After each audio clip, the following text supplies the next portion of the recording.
It happened in my high school years in 1964 when I was 16 years old. During the week I was in a dormitory in St. Pölten in Lower Austria, 30 miles from my parents' home. One day in school on Thursday, December 3rd, I had a ruptured appendix. But this did not become clear until Monday of the following week in the hospital, because the burning pains that I had shortly before the rupture suddenly disappeared when the rupture happened. Then, as usual, on Friday I came home to my parents in Heiligenblut for the weekend, and on Sunday evening I wanted to go back to the dormitory. But my mother noticed that something was wrong with me, so she called our family doctor. He thought I had the stomach flu, but my mother was not satisfied with that diagnosis, so the doctor had me taken by ambulance to the local hospital in Melk. There, the surgeon in charge, who was also the head doctor, quickly realized that I must have had the rupture on the Thursday before, when my stomach pain suddenly disappeared, and he said I would not survive. However, he liked operating very much and wanted to try an innovative surgical method on me, even if he thought it was too late. But my mother agreed, so I was operated on shortly before midnight. The next day I felt amazingly well, which the doctors could hardly believe. But as time went by, I started to have severe pain again, so I was operated on a second time, but it didn't help. Then, on December 19th, I became physically unconscious for the first time. But in that moment, I had a much clearer awareness than usual. I could sense everything. I saw my relatives around the bed and the priest when he anointed me. After the anointing, my relatives had to leave the hospital because they were dependent on public transportation. They were expecting me to die that night. But when they left, I could still sense them, especially their sadness. For me, after all, the situation was beautiful and sacred, so I wished that the others would rejoice with me or feel assurance for me.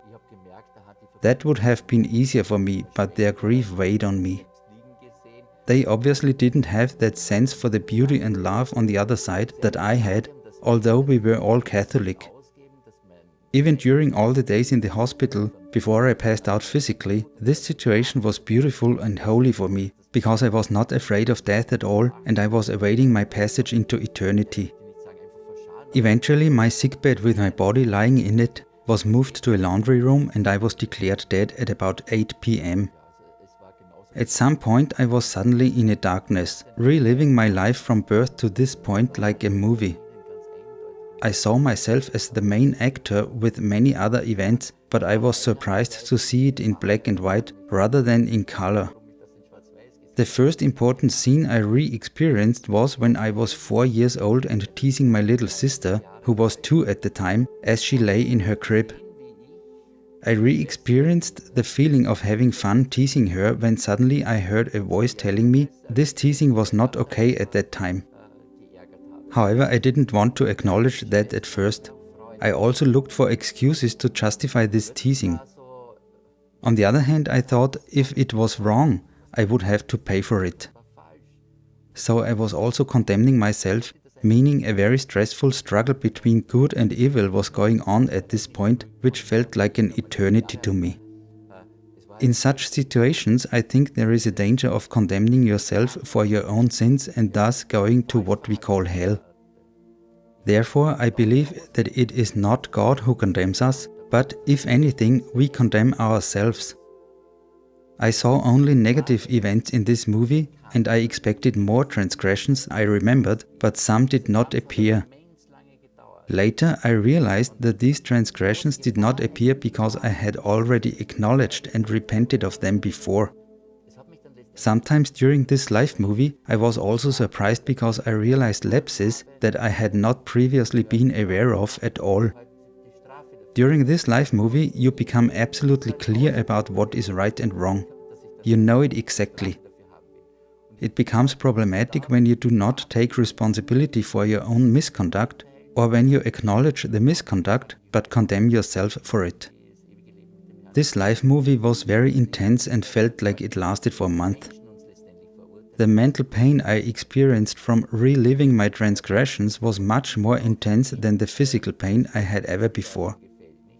Physically, however, the whole thing lasted only 8 hours, because at 8 p.m. I was declared dead, and at 4 a.m. my body was discovered to be alive again. After the life review, first the darkness came again. And then I experienced this indescribable light, so incredible it is ridiculous to call it light, because it is much more than just a visual light. It radiated enormous security, warmth and beauty.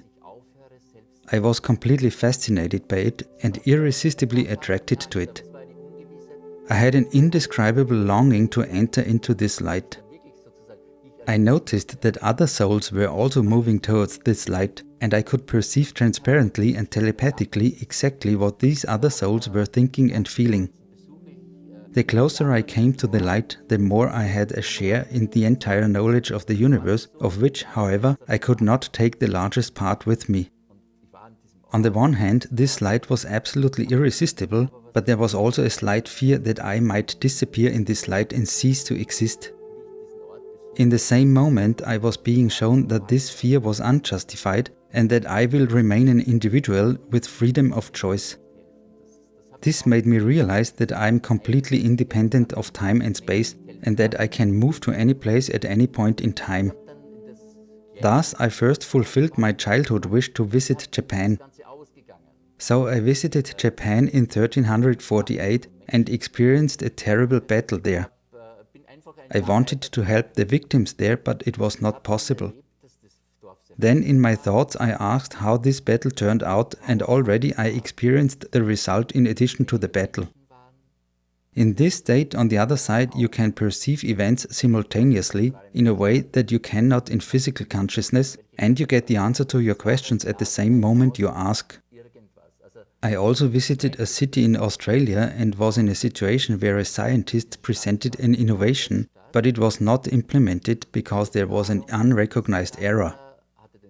However, I was aware of this flaw and wanted to explain it to this scientist. It seems to be that absolute knowledge prevails in this other world, and we here in the earthly world are blocked from it, which also has to do with the fact that we humans are often so much focused on our earthly things that we separate thereby ourselves from the constantly existing spiritual world. Also, I saw a future situation where a whole family was killed in a car accident not far from my hometown in Lower Austria. I wanted to prevent this accident and tried in this instant to grab the driver's steering wheel, but I couldn't intervene. While moving towards the light, it suddenly came like a command from the light itself that I must return to my body. I didn't want to go back at all, but I had to. Then I saw my body in the hospital from above. After that, I dove into the body, and that was terrible. It was very painful mentally and physically. At first I couldn't move my body, but then I felt my right toe. There was a tag hanging on the toe with my name and time of death. At some point an employee came in and I moved that toe to make myself noticeable. This person got very scared, screamed and ran out. Then other staff came in immediately, and they didn't care about me at first as much as they cared about finding the death certificate, because they wanted to prevent it from getting outside the hospital. That was a bit disappointing to me. After this experience, some emotional suffering began. It was not because of my sick body, because it quickly recovered, but mainly because I was back in this body and earthly life. I could hardly come to terms with it, because this state was like a prison compared to the freedom and glory I experienced on the other side. There was also the problem that I couldn't talk to anyone about this experience. I was not understood by others, even though my environment was Catholic.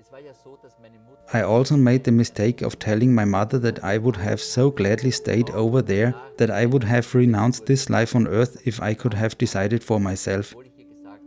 I did not realize that my mother could not understand this and that she was very offended by it. Then over time she became more and more desperate and finally committed suicide. I then suppressed this experience for a long time, wanting to draw a line and even leave the church, because I could not talk about it with anyone.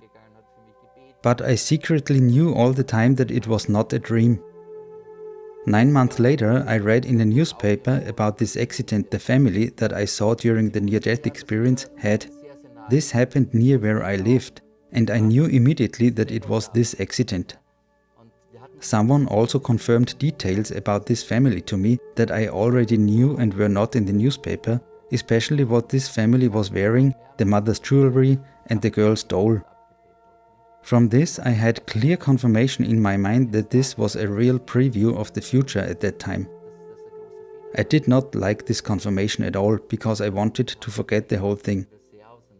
It was not until many years later that I consciously reflected on this experience again and was able to integrate it properly into my life. Today I see it as a wonderful gift, and I don't want others to mourn me when I die, but I want them to have a party and be happy for me.